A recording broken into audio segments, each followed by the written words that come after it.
Future programmers, उम्मीद है आप लोग अच्छे होंगे। तो हमने स्टार्ट किया था, कल हमने पढ़ा था सिंगल कैरेक्टर हैंडलिंग फंक्शन, जिसमें हमने पढ़ा था get C H, get C H E, get C H A R, put C H और put C H A R. देखिए, जो फंक्शंस पे अपना चर्चा कर रहे हैं, तो फंक्शंस होते हैं दो प्रकार के। फंक्शन का मतलब होता है सब प्रोग्राम, एक प्रोग्राम के अंदर छोटा सा प्रोग्राम। जो हमारा प्रोग्राम होता है वो एक बड़ा प्रोग्राम होता है। हमारे प्रोग्राम में कई छोटे छोटे प्रोग्राम्स होते हैं। तो जो प्रोग्राम के अंदर एक छोटा प्रोग्राम होता है उसको अपन फंक्शन बोलते हैं। सीधी सरल भाषा में फंक्शन मीन्स सब प्रोग्राम। जब भी कोई आपसे बोले फंक्शन, मतलब दिमाग में आना चाहिए सब प्रोग्राम। अब जो फंक्शन है इन्हें दो प्रकार से डिवाइड किया जाता है। एक होता है प्री डिफाइंड फंक्शन, मतलब पहले से बने हुए फंक्शंस, और एक होते हैं यूजर डिफाइंड फंक्शन, जिन फंक्शंस को हम बनाएंगे। तो जो पहले से बने होंगे प्री डिफाइंड, और जो हम बनाएंगे यूजर डिफाइंड। जो प्री डिफाइंड फंक्शन होते हैं वे लाइब्रेरी फंक्शन में स्टोर होते हैं। उनके सारे डिक्लेरेशन उनकी हेडर फाइल्स में होते हैं। उनके हेडर फाइल का एक्सटेंशन होता है .h, और उनकी बॉडी होती है .dll फाइल, .dll फाइल। तो अभी हम आज बात करने वाले कुछ इंपॉर्टेंट लाइब्रेरी फंक्शंस की, यूजर डिफाइंड फंक्शन अपन अगले चैप्टर में देखेंगे। ठीक है, तो अपन अब चलते हैं लाइब्रेरी फंक्शंस पर।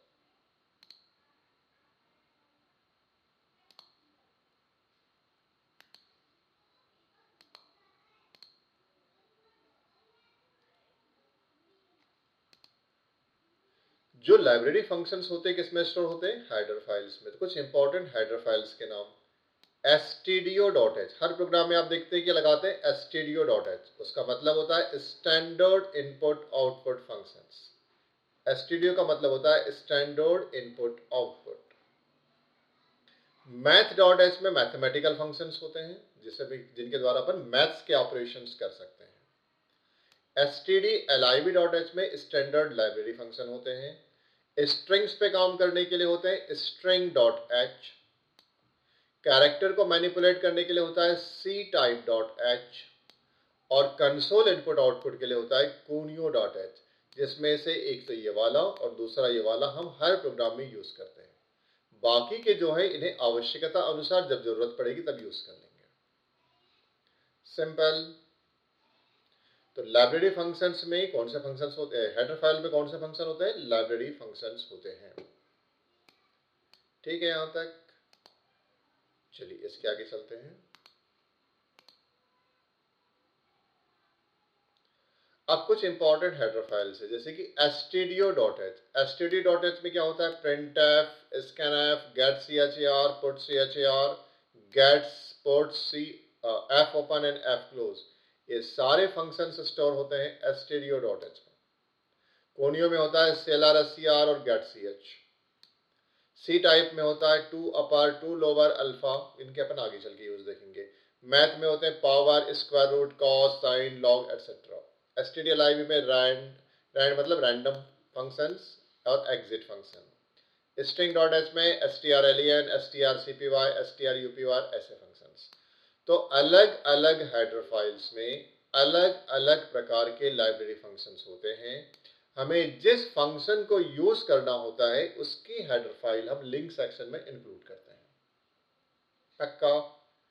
Very good.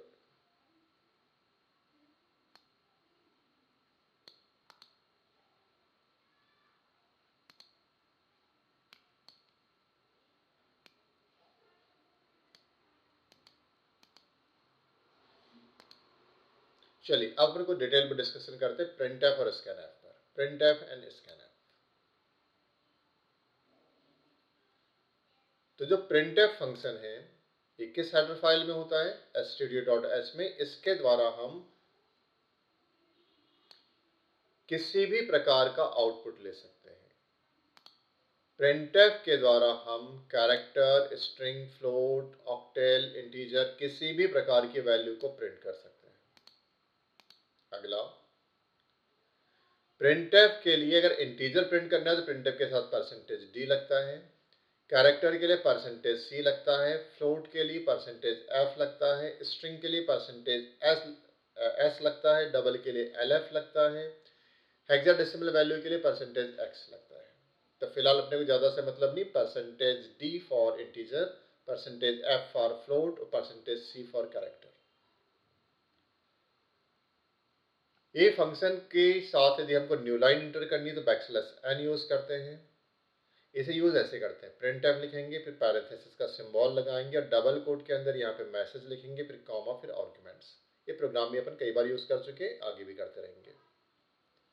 इसके बाद अगला फंक्शन होता है scanf function. Next function is scanf. अच्छा, पहले अपन एक प्रिंट एफ का चलो एक एग्जाम्पल देख लेते हैं, अच्छे से समझ लो। सबसे पहले हमने दो हेडर फाइल इंक्लूड करी, studio.h और conio.h। studio standard input output, conio console input output. Program start किससे होगा? तो प्रोग्राम स्टार्ट होगा मैन फंक्शन से। प्रोग्राम स्टार्ट होगा आपका मैन फंक्शन से।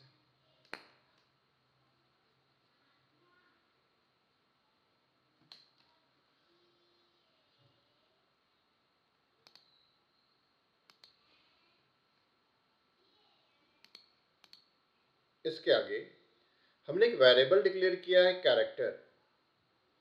कैरेक्टर टाइप का वेरिएबल है ch, उसमें हमने वैल्यू डाली a। फिर एक फ्लोट टाइप का वेरिएबल है flt, इसमें वैल्यू डाली 10.234। फिर एक इंटीजर टाइप का वेरिएबल no, इसमें वैल्यू डाली 150। फिर एक डबल टाइप का वेरिएबल है जिसमें dbl, जिसमें वैल्यू डाली अपन इतनी। हमने अलग अलग प्रकार के वेरिएबल यहाँ पे डिक्लेयर किए हैं, ch यानी कैरेक्टर टाइप का वेरिएबल भी, फ्लोट टाइप का वेरिएबल भी, इंटीजर टाइप का वेरिएबल भी और डबल टाइप का वेरिएबल भी। यदि अपने को कैरेक्टर को प्रिंट करना है तो अपन क्या यूज करेंगे? परसेंटेज सी। देखो ch कैरेक्टर टाइप का था तो अपन ने क्या लगा दिया यहाँ पे? परसेंटेज सी। अगर अपने को फ्लोट वैल्यू प्रिंट करवाना है, देखो flt किस टाइप का था? फ्लोट, तो flt को प्रिंट करना है तो क्या लगा दिया? Percentage F. डबल dbl किस टाइप का था? डबल टाइप का था, तो डबल के लिए क्या लगता है? Percentage lf। इंटीजर, इंटीजर के लिए परसेंटेज डी। एनो नंबर, ये नंबर के लिए आपको ऑक्टेल में प्रिंट करना है तो परसेंटेज ओ। देखो यहाँ पे एनो जो वेरिएबल है वो इंटीजर टाइप का है, परसेंटेज डी से डेसिमल वैल्यू प्रिंट करेगा और परसेंटेज ओ से ऑक्टेल वैल्यू प्रिंट करेगा, परसेंटेज एक्स से एनो वैल्यू प्रिंट करेगा नंबर की। गेट ch किया, बाहर किया, जिसका मैं आपको आउटपुट दिखाता हूं।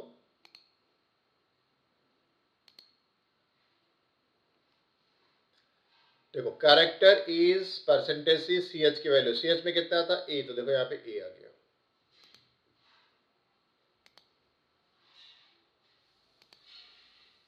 इस लाइन से ये आउटपुट आया। फ्लोट वैल्यू इज, देखो आ गया float value is, percentage F की जगह किसकी वैल्यू आएगी? एफएलटी की। एफएलटी की वैल्यू कितनी थी? 10.234, तो देखिए यहाँ पे आ गया 10.234। क्या होता है? परसेंटेज एफ लगाने पे पॉइंट के बाद 6 डिजिट आते हैं, बाकी में 0 कर दिया। फिर आपको डबल को प्रिंट करना था, डीबीएल किस टाइप का था? डीबीएल डबल टाइप का था, तो डबल प्रिंट करने के लिए एलएफ यूज करते हैं, परसेंटेज एलएफ। तो यहाँ पे डबल का आउटपुट आ गया, देखो डबल वैल्यू ये लिखा है, देखो डबल वैल्यू इज, तो यहाँ पे आ गया डबल वैल्यू इज और उसकी वैल्यू कितनी थी? 20.1234556, तो देखो ये आ गया 20.1234556। असली मैजिक अब होगा, ध्यान से। एनो में कितना है? देखो एनो एक इंटीजर टाइप का वेरिएबल है, उसमें वैल्यू है 150। आपने जब परसेंटेज डी लिखा तो आउटपुट कितना आया? 150। लेकिन जैसे ही आपने, देखो इसमें भी आपने एनओ को प्रिंट किया है, इसमें भी एनओ को प्रिंट किया है और इसमें भी एनओ को प्रिंट किया है। परसेंटेज डी देने से जैसा हमने लिखा था 150 प्रिंट हुआ, पर परसेंटेज ओ का मतलब है ऑक्टेल वैल्यू प्रिंट हुई, और ऑक्टेल वैल्यू कितनी होती? 226। आपको फंडामेंटल की क्लास में सिखाया गया होगा हेक्साडेसिमल को डेसिमल में, ऑक्टेल को डेसिमल में, डेसिमल को ऑक्टेल में। तो यदि 150 को 150 को यदि आप कन्वर्ट करेंगे ऑक्टेल में तो आ जाएगा 226। इसी प्रकार से इसके बाद आपने प्रिंट करवाया है हेक्साडेसिमल वैल्यू परसेंटेज एक्स के साथ, एडो में 150 है पर आउटपुट आया 96। आउटपुट आया है 96।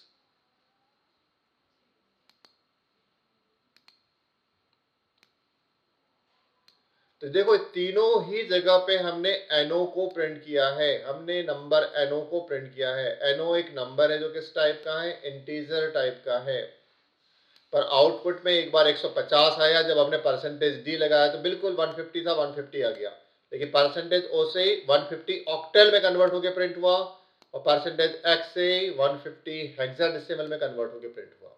यदि आपको कन्वर्जन नहीं आता कोई बात नहीं, अभी तो अपन सी पे फोकस कर रहे हैं, ये है फंडामेंटल की चीजें हैं, नहीं समझ में आएगा तो बाद में बचे हुए टाइम में कर सकते हैं। तो ये था प्रिंटफ के द्वारा अलग अलग वैल्यूज को प्रिंट करना, प्रिंटफ के द्वारा अलग अलग वैल्यूज को प्रिंट करना।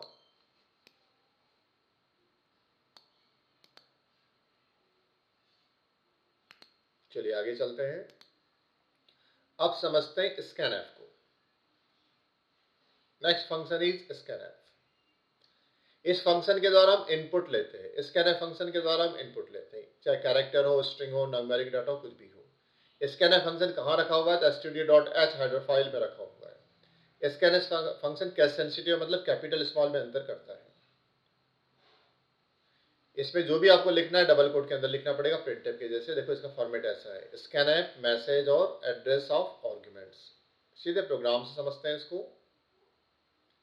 एक प्रोग्राम है आपके स्क्रीन पे, दो हेडर फाइल stdio.h और conio.h। प्रोग्राम स्टार्ट किससे होगा, मैन से। एक वेरिएबल है ए कैरेक्टर टाइप का, बी इंटीजर टाइप का, सी फ्लोट टाइप का, डी डबल टाइप का। 4 वेरिएबल डिक्लेयर किए, स्क्रीन क्लियर किया। एक मैसेज प्रिंट करवाया, इंटर अ कैरेक्टर, मतलब एक कैरेक्टर एंटर करिए। आप जो भी टाइप करेंगे पर किस पे जाते हैं, ए में चले जाए। ए किस टाइप का है, कैरेक्टर टाइप का, इसलिए अपन ने क्या लिया, देखो स्कैनफ परसेंटेज सी, क्योंकि कैरेक्टर के लगता है percentage C, comma address of A, value A में चले जाएगी। स्कैनफ के साथ सामने सिंबल लगाना पड़ेगा, इसे एड्रेस ऑफ बोलेंगे, address of A. Inter and integer, second integer type का, बी में वैल्यू डालना है, बी में, बी इंटीजर टाइप का था, परसेंटेज डी, कैरेक्टर के लिए परसेंटेज सी, इंटीजर के लिए परसेंटेज डी। इसके बाद तीसरा है फ्लोट, सी फ्लोट टाइप का, enter single floating point value, percentage F, address of C. देखो परसेंटेज एफ आ गया फ्लोट के लिए। Enter double precision floating value, मतलब डबल के लिए, डी में डालना है, डी किस टाइप का, डबल के टाइप का, तो आ गया परसेंटेज एलएफ। आ रहा है समझ में। तो इस प्रकार से हमने अलग अलग वैल्यू ले ली। गेट सी एच बाहर, ये स्टार्ट किए थे, यहाँ पे क्लोज किए। अब इसके बाद ये कुछ बेसिक्स पढ़ने के बाद अब हम चलेंगे प्रोग्रामिंग लॉजिक्स पर। सबसे तगड़ी चीज प्रोग्रामिंग की, यहीं से कंफ्यूजन स्टार्ट होता है। अभी तक तो जो भी चीजें पढ़ाई गई उसको आप केवल समझते हैं, याद कर सकते हैं, लेकिन अब जो पढ़ाने वाले हैं आपको, वो आपको जब तक समझाया ना जाए समझ में नहीं आएगा। इसलिए बहुत आराम से और बहुत अच्छे से आपको इसको समझने की कोशिश करनी है। प्रोग्रामिंग लॉजिक्स आपके स्क्रीन पर, रेडी।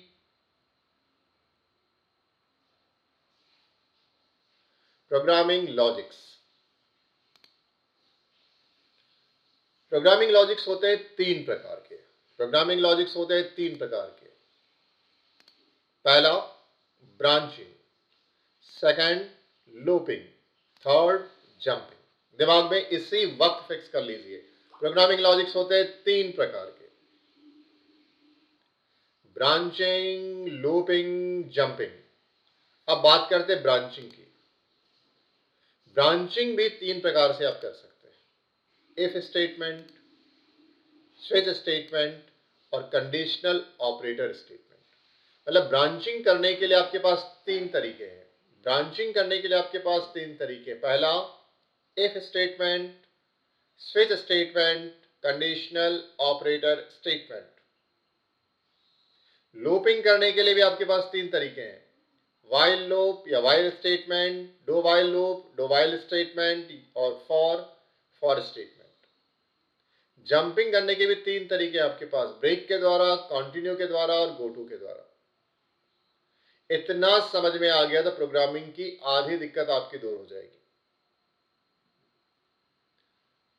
फिर से एक बार, प्रोग्रामिंग लॉजिक्स कितने प्रकार के? 3, ब्रांचिंग, लूपिंग, जंपिंग। ब्रांचिंग 3 प्रकार की, if, switch, conditional operator. Looping के लिए 3, while, do while, for। Jumping के लिए 3, ब्रेक, कंटिन्यू, गो टू। पक्का? Very good. अब फोकस करेंगे ब्रांचिंग पर। ब्रांचिंग के लिए सबसे पहला स्टेटमेंट क्या था? If statement. तो अब हम यहां पर ब्रांचिंग करने जा रहे हैं इफ स्टेटमेंट से। इफ स्टेटमेंट को अपन 4 प्रकार से उपयोग कर सकते हैं। इफ स्टेटमेंट को हम 4 प्रकार से उपयोग कर सकते हैं। Simple if else, nested if, else if ladder. अब देखो, ब्रांचिंग करने के लिए इफ और इफ के 4 तरीके। अब अपन बात करेंगे सिंपल इफ की।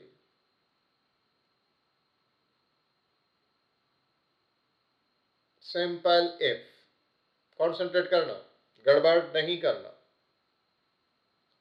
सिंपल इफ को यूज करने का फॉर्मेट देखिए। सबसे पहले इफ लिखोगे लोअर केस में, ए सिंबल पैरेंथेसिस है, पैरेंथेसिस में कंडीशन लिखोगे और true block of statement, statement x. Condition के ट्रू होने पे काम करता है, कंडीशन के फॉल्स होने पे काम नहीं करता है। सवाल आता है सिंपल इफ कैसे काम करेगा? एक डायग्राम से समझा रहा हूं, ध्यान से देखना कैसे काम करता है, कॉन्सेंट्रेट करेंगे। इफ, सबसे पहले इफ के साथ देते हैं कंडीशन, इफ के साथ देते हैं कंडीशन, या तो कंडीशन ट्रू होगी या तो कंडीशन फॉल्स होगी, या तो कंडीशन ट्रू होगी या तो कंडीशन फॉल्स होगी, मतलब 2 रास्ते आ गए। यदि कंडीशन ट्रू होती है, मतलब अगर यहां पे सबसे पहले इफ में कंडीशन देखना, कंडीशन ट्रू हुई तो आप इसके अंदर आ सकते हो, मतलब इसके अंदर तभी आ सकते हो जब कंडीशन ट्रू होगी, कंडीशन के ट्रू होने पर। और कंडीशन के फॉल्स होने पे बाहर देखो, कंडीशन के फॉल्स होने पे सीधे यहां आ जाओगे। वही चीज मैं ग्राफ से समझा रहा हूं। कंडीशन के ट्रू होने पे true block of statement, condition के ट्रू होने पे ट्रू ब्लॉक ऑफ स्टेटमेंट, और कंडीशन के फॉल्स होने पे स्टेटमेंट एक्स। गौर से देखिए, यदि कंडीशन हमारी ट्रू है, हम कहां आएंगे? True block of statement. True block से कहां जाएंगे? स्टेटमेंट एक्स में। पर कंडीशन फॉल्स है तो हम सीधे एक्स में आ जाएंगे। कंडीशन के ट्रू होने पर अंदर आके ट्रू ब्लॉक चलेगा, ट्रू ब्लॉक के बाद यहां आएंगे, कंडीशन के फॉल्स होने पर सीधे बाहर आ जाएंगे। आया? तो ये था सिंपल इफ स्टेटमेंट, जो कंडीशन के आधार पे काम करता है। कंडीशन के ट्रू होने पे, कंडीशन के ट्रू होने पे ट्रू ब्लॉक चलेगा, कंडीशन के फॉल्स होने पे फॉल्स ब्लॉक चलेगा। उम्मीद है समझ में आया होगा। दिमाग में एकदम फिक्स करिए। सिंपल इफ के बाद अगला बता सकते हो अगला क्या होगा? If else. ध्यान से,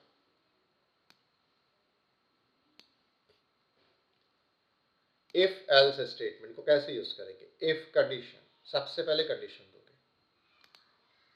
कंडीशन के साथ क्या जुड़ा रहता है? True block of statement. Condition के साथ जुड़ा रहेगा ट्रू ब्लॉक ऑफ स्टेटमेंट, और कंडीशन के फॉल्स होने पे क्या जुड़ा रहेगा? फॉल्स ब्लॉक ऑफ स्टेटमेंट और स्टेटमेंट एक्स। बहुत मुश्किल नहीं है इन फॉर्मेट्स को याद करना, अभी और इसी वक्त याद कर लीजिए। कंडीशन के ट्रू होने पे ट्रू ब्लॉक ऑफ स्टेटमेंट और कंडीशन के फॉल्स होने पे फॉल्स ब्लॉक ऑफ स्टेटमेंट चलेगा। यदि कंडीशन ट्रू है तो ट्रू ब्लॉक ऑफ स्टेटमेंट, यदि कंडीशन फॉल्स है तो false block of statement run होगा। कंफर्म? इसी चीज को मैं आपको फिर से समझाता हूं, ध्यान से। इफ एल्स की वर्किंग समझ रहे हैं। सबसे पहले क्या देखते हैं? सबसे पहले हम देखते हैं कंडीशन। सबसे पहले हम क्या देखते हैं? कंडीशन। या तो कंडीशन ट्रू होगी या तो कंडीशन फॉल्स होगी। कंडीशन, इफ के साथ कंडीशन लगती है, कंडीशन या तो ट्रू होगी या तो कंडीशन फॉल्स होगी। यदि कंडीशन ट्रू है तो क्या चलेगा? True block of statement. यदि कंडीशन फॉल्स है तो क्या चलेगा? False block of statement. इसके बाद स्टेटमेंट एक्स। कंफर्म, फॉर्मेट याद हुआ। If condition true block of statement, else false block of statement, statement x. Working में कंडीशन के ट्रू होने पे true block of statement, condition के फॉल्स होने पे फॉल्स ब्लॉक स्टेटमेंट, लास्ट में स्टेटमेंट एक्स।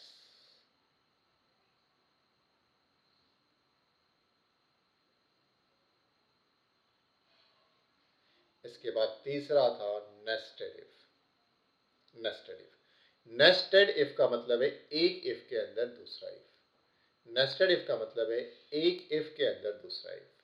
ध्यान से, इफ आउटर कंडीशन बहुत अच्छे से देखना। देखो नेस्टेड इफ समझ रहे हो? इफ आउटर कंडीशन मतलब दो लूप होंगे यहाँ पे, दो इफ होंगे यहाँ पे। पहला इफ का अपन बाहर वाले इफ को बोलेंगे आउटर और अंदर वाले को बोलेंगे इनर। तो इफ आउटर, आउटर वाली कंडीशन को अपने नाम दिया है आउटर कंडीशन, और इसके बाद इसका ब्रैकेट देखो, इसका ब्रैकेट यहां आ गया, फिर एल्स और आउटर फॉल्स ब्लॉक। अब ये वाला जो सेक्शन है पूरा का पूरा, इसके अंदर अपन एक नया इफ ले आएंगे। एक इफ के अंदर दूसरा इफ, व्हाइट वाले के अंदर ग्रीन वाला नेस्टेड है, बाहर वाला आउटर इफ व्हाइट वाला, ग्रीन वाला है नेस्टेड इफ। काम कैसे करेगा? सबसे पहले आउटर कंडीशन चेक करेगा। अगर आउटर की कंडीशन ट्रू हो जाती है तो अंदर आएगा, कंडीशन के ट्रू होने पर अंदर आएगा, और चेक करेगा अंदर वाली कंडीशन, मतलब किसकी कंडीशन? इनर वाली की कंडीशन। और कंडीशन के फॉल्स होने पर, कंडीशन के फॉल्स होने पर एल्स में चला जाएगा।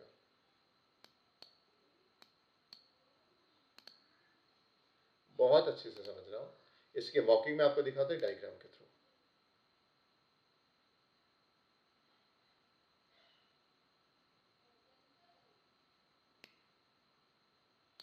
सबसे पहले आउटर कंडीशन। आउटर कंडीशन या तो ट्रू होगी या तो फॉल्स होगी।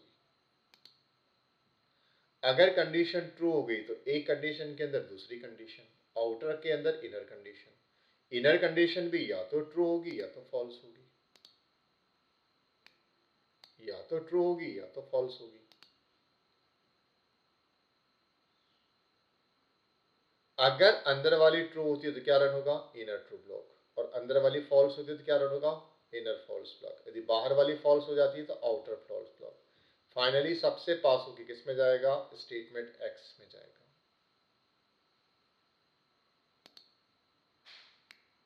देख लो अच्छे से। सबसे पहले क्या चेक होगी? सबसे पहले चेक होगी आउटर कंडीशन। आउटर कंडीशन के ट्रू होने पर इनर कंडीशन। इनर कंडीशन यानी मतलब यदि आउटर कंडीशन और इनर कंडीशन दोनों ट्रू है, यदि आउटर कंडीशन और इनर कंडीशन दोनों ट्रू, यहां से यहां है और ये भी ट्रू है, दोनों के ट्रू होने पर इनर ट्रू ब्लॉक। तो इनर ट्रू ब्लॉक कब चलेगा? जब दोनों कंडीशन ट्रू होगी। अगर पहली कंडीशन फॉल्स होगी तो आउटर फॉल्स ब्लॉक, यदि पहली कंडीशन ट्रू और दूसरी फॉल्स होगी तो इनर फॉल्स ब्लॉक।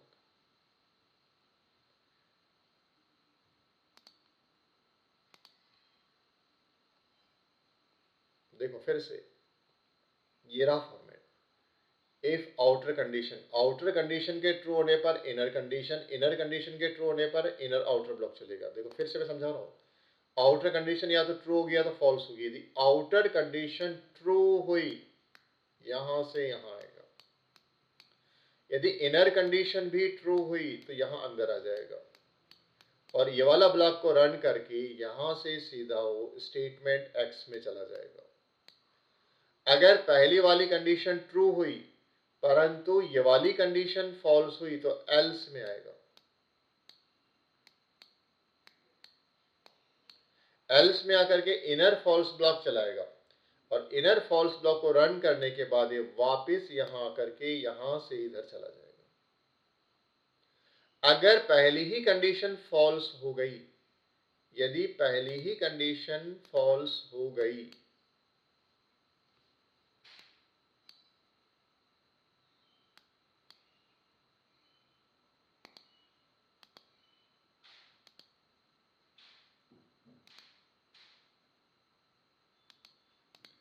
यदि पहली ही कंडीशन फॉल्स हो गई यहां से, तो यहां पे यदि पहली ही कंडीशन फॉल्स हुई तो यहां से सीधा वो आउटर में आ जाएगा यदि फॉल्स होगी। फॉल्स क्योंकि ये किसी कंडीशन है आउटर की, इसलिए आउटर के स्टेटमेंट पे यहां आ जाएगा। नहीं, थोड़ा सा गलत हो, आउटर कंडीशन के फॉल्स होने पे यहां से यहां आएगा और आउटर को रन करेगा और इसके बाद यहां से यहां आ जाएगा। जो चीज आपको हमने यहाँ पे इसे समझाई उसी चीज का फ्लो चार्ट से समझाया।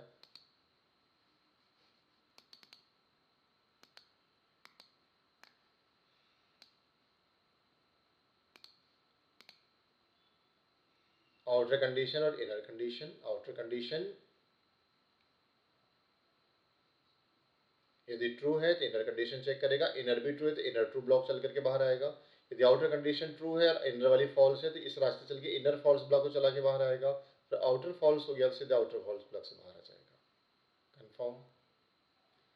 और इसके बाद लास्ट होता है else if ladder. Else if ladder, ladder यानी क्या होता है? स्नैक लैडर खेला ही आप लोगों ने, सांप सीढ़ी। लैडर यानी सीढ़ी, इसका स्ट्रक्चर सीढ़ी के जैसा होता है, ध्यान से समझना। सबसे पहले इफ कंडीशन आउटर कंडीशन होगी, इसमें स्टेटमेंट एक्स होंगे। यदि कंडीशन पहली वाली ट्रू है तो इसको रन करके बाहर आ जाएगा, यदि पहली कंडीशन फॉल्स होती तो दूसरी कंडीशन को चेक करके इसको रन करके बाहर आ जाएगा, और सेकंड कंडीशन भी फॉल्स हो गई तो तीसरी कंडीशन चेक करेगा। तीसरी कंडीशन में अगर ट्रू होगी तो इसको रन करके बाहर आ जाएगा। इस प्रकार से एक के अंदर एक ऐसी बहुत सारी कंडीशन आप दे सकते हैं, और यदि सारी कंडीशन फॉल्स हो गई तो डिफॉल्ट स्टेटमेंट चलाएगा और फिर नीचे हो जाएगा स्टेटमेंट एक्स। पहली कंडीशन के ट्रू होने पे स्टेटमेंट 1 चलेगा, पहली कंडीशन के ट्रू होने पे स्टेटमेंट 1 चलेगा और यहां से बाहर यहां आ जाएगा अगर ये ट्रू हो गई। अगर पहली कंडीशन फॉल्स हो गई तो स्टेटमेंट 2 चेक करेगा, टू ट्रू है तो स्टेटमेंट 2 को रन करके बाहर आ जाएगा। अगर सेकंड कंडीशन भी फॉल्स हो गई तो तीसरी कंडीशन देखेगा, तीसरी कंडीशन ट्रू है तो इसका स्टेटमेंट को रन करके बाहर आ जाएगा। इस प्रकार से 1 2 3 4 5 कितने भी हो सकते हैं, सारी कंडीशन के फॉल्स होने पे एल्स पे आएगा और डिफॉल्ट स्टेटमेंट को रन करके बाहर आ जाएगा।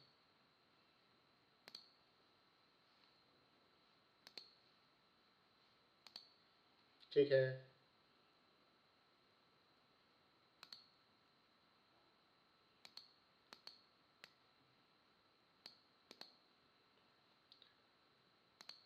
इसको अपने फ्लो चार्ट से समझते हैं।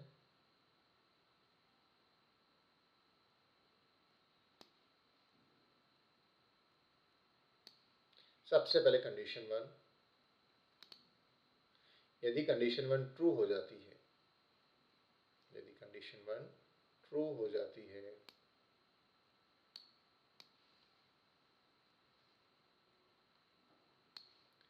यदि कंडीशन 1 ट्रू हो जाती है तो स्टेटमेंट 1 को रन करेगा और स्टेटमेंट एक्स से बाहर आ जाएगा। देखो, पहली कंडीशन ट्रू है तो स्टेटमेंट 1 चला करके सीधे बाहर आ गया। अगर पहली कंडीशन फॉल्स होती तो एक नई कंडीशन टेक करेगा, अगर ये वाली कंडीशन ट्रू हो गई तो इसको रन करके बाहर आ जाएगा। अगर सेकंड भी फॉल्स हो गई, 3 4 5 कितनी भी चल करते रहेगा। यदि सारी कंडीशन फॉल्स हो गई तो कंडीशन एन पे आ जाएगा। यदि कंडीशन एन ट्रू हो गई तो इससे जुड़ा हुआ ब्लॉक रन करके बाहर आ जाएगा, और सारी कंडीशन, देखो सारी कंडीशन फॉल्स होने पे डिफॉल्ट चलेगा। ये कहलाता है एल्स इफ लैडर का जनरल फॉर्म या उसका flow chart. Else if ladder अपन ऐसे यूज करते हैं। तो आज हमने देखा इफ के 4 फॉर्म। स्विच स्टेटमेंट अपन आज नहीं देखेंगे, एक साथ बहुत ज्यादा हो जाएगा, तो आपको 4 स्टेटमेंट्स अच्छे से याद रखने हैं। अपन आज पढ़ रहे थे प्रोग्रामिंग लॉजिक्स। हमने पढ़ा है प्रोग्रामिंग लॉजिक्स। तो प्रोग्रामिंग लॉजिक्स कितने होते हैं? प्रोग्रामिंग लॉजिक्स होते हैं 3 प्रकार के, ब्रांचिंग, लूपिंग और जंपिंग। ब्रांचिंग में होता है इफ, स्विच और कंडीशनल ऑपरेटर, और उसमें से अपन ने आज कौन सा स्टेटमेंट देखा? If statement. इस पर फोकस किया था, इफ पर। सिंपल इफ के कितने format? 4 format, simple if else, nested if और एल्स इफ लैडर। अब ये जो कुछ पढ़ा है इसको आपको अच्छे से याद कर लेना है और इसके अपन प्रोग्राम करेंगे। अगली क्लास प्योरली प्रोग्राम की होगी जिसमें अपन क्योर प्रोग्राम करने वाले हैं। उसके पहले सारे फॉर्मेट अच्छे से याद कर लेना। इस वीडियो को एक नहीं, 2 बार 3 बार देखना और अच्छे से सारे जनरल फॉर्म फिक्स कर लेना। नोट से सारे फॉर्मेट याद कर लेंगे। नेक्स्ट क्लास में मैं आपको प्रोग्रामिंग सिखाऊंगा। नेक्स्ट क्लास आपकी बिल्कुल वो क्लास होगी जो फाउंडेशन बना देगी आपका। तो जो बच्चे भी फॉर्मेट याद करके आएंगे, ज्यादा याद नहीं करना है, बस 4 के simple if else, nested if और लैडर, 4 के फॉर्मेट याद कर लेना, बाजू में लेकर के बैठना आराम से। और कल की क्लास में प्योर प्रोग्रामिंग पर ले रहा हूं, सीधे सीधे खूब सारे प्रोग्राम बनवाने वाला हूं, तो उसको बहुत मन लगा के पढ़ेंगे तो कहीं कोई तकलीफ नहीं जाएगी। Is it clear? अगर पढ़ने में अच्छा लगा हो कमेंट बॉक्स में मैसेज कर देना, कोई तकलीफ गई हो तो मुझे बता देना। आज की क्लास हम यहीं क्लोज करेंगे। तब तक के लिए ऑल द बेस्ट, खूब पढ़िए, मस्त रहिए। Thank you.